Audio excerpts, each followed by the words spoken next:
This next case study is pretty meta, given that we are all on a webinar together this morning or this afternoon, this evening. So before we get started, I would love to hear what you all think about webinars. If everyone could just put one word in the chat. What is your impression of webinars as a marketing channel or as a attendee?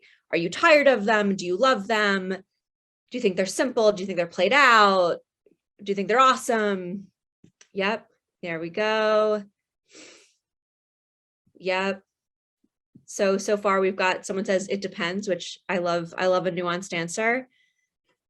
Netta loves them, not surprised. Tiring, I have also felt that. Let's get one or two more answers in the chat and then I'll get going. Yeah, usually slow. Thank you, apart from this one.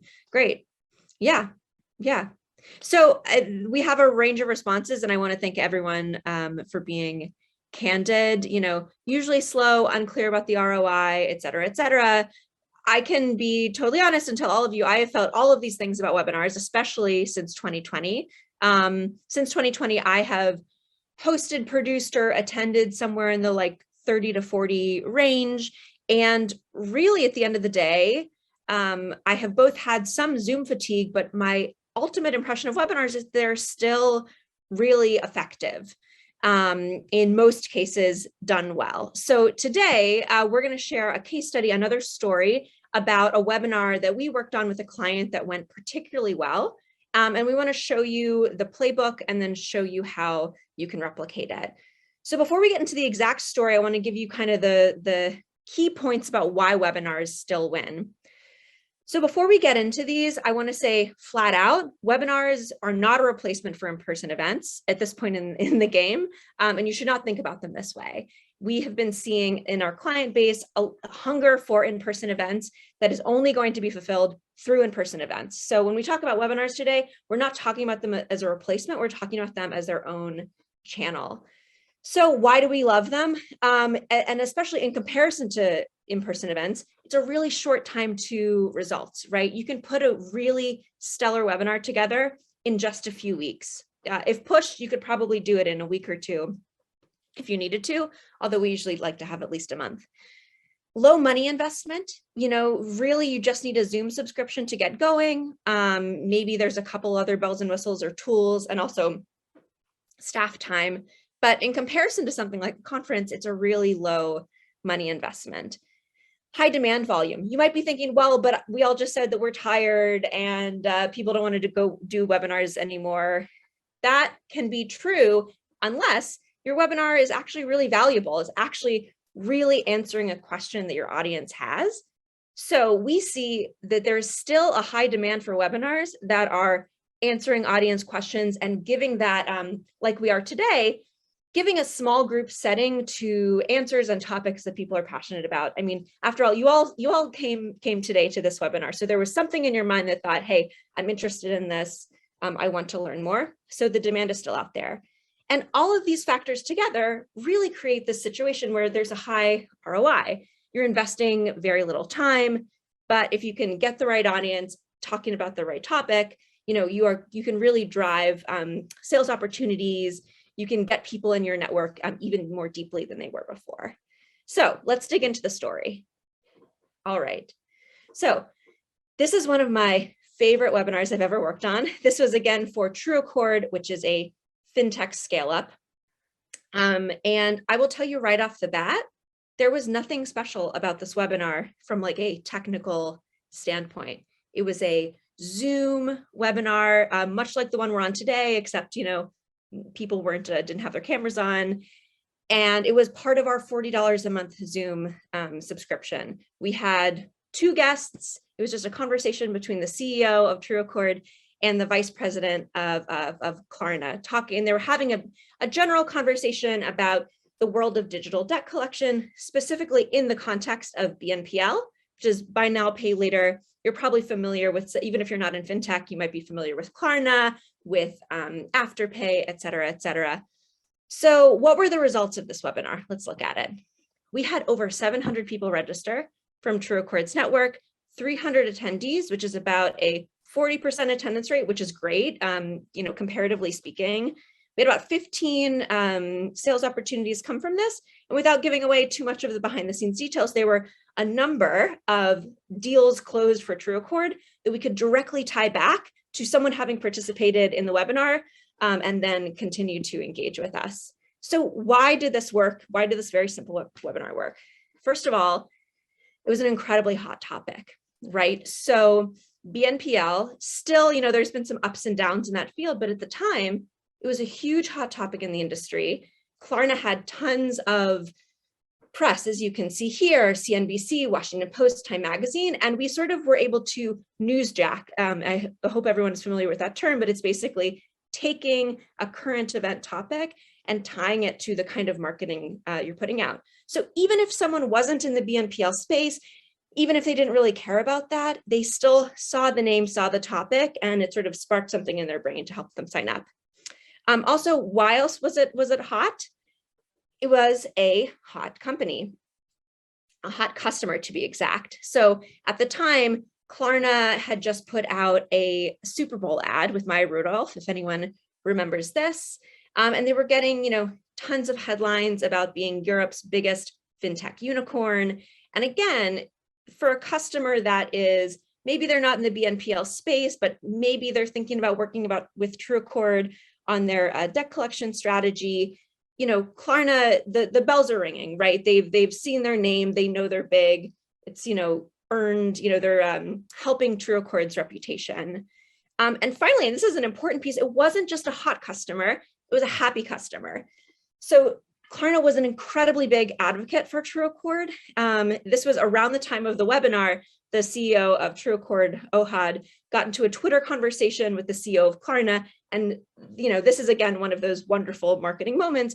The CEO of Klarna offered this endorsement of TrueAccord completely unprompted. And of course, as a marketing team, we just seized on this and used it in all of our marketing going forward. He said, we're so proud to work with TrueAccord. Putting technology for use for the people instead of against the people is the next generation of tech. So it was really this confluence of, hot customer, hot topic, and a happy customer that really drove registrations. So now let's look at a little bit of the mechanics of how this webinar came together. So next we're going to do a poll for you all. I'm curious what you think. What channel do you think drove the most registrations? The poll window should have just come up. So everyone enter your choice. Great, okay.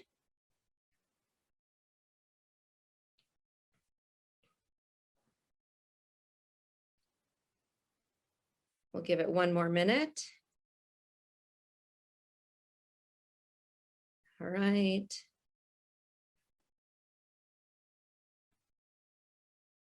All right. So I'm going to end the poll here, share the results with you all. Yeah, so about 50% of you said email, followed by organic social and paid ads. Great job, everybody, for you lined up more or less. Let's look at the results. So these are the real results of where the registrations came from. As everyone predicted, about 50% from email, then half of that from paid ads, which included both ads in industry publications and also paid social. And then half of that was from organic social. And then the rest were from other channels like referrals, et cetera. So why is this so impressive and why does it, contribute to why we love webinars so much? So it really comes down to the CPL. So, email, you could argue that there's still a cost of email in terms of, whatever, automated marketing service you're using, like Marketo, et cetera, and staff hours. But in general, there's not sort of an additional added cost to email beyond what you are already doing for your marketing operation. So it really is a zero, the cost per lead is essentially zero when you think about it that way. As opposed to paid ads, depending on what kind of paid ad you're doing, the cost per lead can be anywhere from $22 to $200. In this case, those were the true numbers from TrueAccord. So, getting the word out through email is just another, way to understand that webinars can really be quite high ROI because the cost of setting them up, inviting them can be quite low. The thing I will say, we're going to go on a bit of a detour to talk about what it takes to invite people to a webinar and what it takes to email people, you have to have their email addresses in the first place, right? You have to have a database. So let's just like take a, we're going to merge over into the other lane to talk about a related topic about database building. After our session today, we're going to share our full guide to building your database with you. But really, this is one of those foundational things that is essentially not that hard, but is a lot of work and something you do need to spend time on and you need to constantly revisit. TrueAccord had about, at this point in the game, had about a database of 30,000 emails. And so that also contributed to the success of being able to invite that large of a group. But that's a number that's not out of reach, right? That's not the name, that's not a really pie in the sky number. And we have some really clear outline steps for how to get there. So we won't talk through this in great detail, but just to give you an overall view of how we consider database building, the first step is really mining your network, mining your founding team's network, then starting to use some basic searches and basic tools, and then finally moving on to the buying and building lead lists. And I'm happy to engage more about this topic in our breakout groups, but we just wanted to let you know that the sort of background to any story about planning a webinar is that you have to have people to invite. Let's go back to talking about this webinar. Oh, right, and here's even more resources about email. We love email, and we'll be sending this out so you can read all of our thoughts on it. Now let's talk about the last thing about the webinar, then why I loved this particular webinar and webinars in general, is what happens afterwards. Webinars are not a one and done occasion. You can really, I love repackaging, reusing webinars as much as possible. We were actually able to turn the Klarna webinar into a case study. And typically, I'm not sure if any of you have experience with case studies, but they can be really logistically difficult. Typically, you have to get your client's legal team involved. There can be a lot of sensitivity. And a webinar is a great way to kind of fast track that process because you get a speaker from a client to sort of say things that they're comfortable saying in the first place. And then you can frame a case study. A case study is more like a webinar recap, right? It's like, well, your VP or whomever said all these things. We're just repeating what they said. We're not sharing new information. We're not sharing, sensitive data. We're just repackaging a webinar. And we've done this across a couple of different clients, and it can be a way to kind of get fast results from a case study. What else did we do? We made sure the webinar was accessible on demand on TrueAccord's website, across their social channels. And really this meant that this became this foundational evergreen piece of content that we could link in webinars, we could promote on social, we could promote on the website. We did a whole paid ad strategy from it on social and on LinkedIn specifically. And we really got juice out of it for months in terms of leads coming in and people viewing it, and even just a tool for the sales team to send out if they wanted to educate someone. And finally, one of the great bonuses was the great relationship that we formed with the speaker. So this is Jan Hansen, who's the VP of collections at Klarna. And because of the relationship that we built with him from this webinar, he was totally down to be part of TrueAccord's digital summit, which happened about 10 months later. And it really made this direct connection between marketing and the client that I think really aided TrueAccord's overall marketing operations. So let's just sort of talk about the big picture here. Obviously, I believe none of you are in fintech and none of you are in exactly the same situation, but that doesn't mean you can't do exactly these tips and form your own webinar. So what are the main points? First of all, in our opinion, the client webinar is the best webinar. Clients will be your advocate. They will be your champion. They will be able to say things about your company that are going to be more credible even than if you said them yourself. Email marketing is your best friend in driving registrations. It's low ROI, but the caveat is that you have to have the database first. A hot topic always helps. How is your solution tied to a newsworthy topic?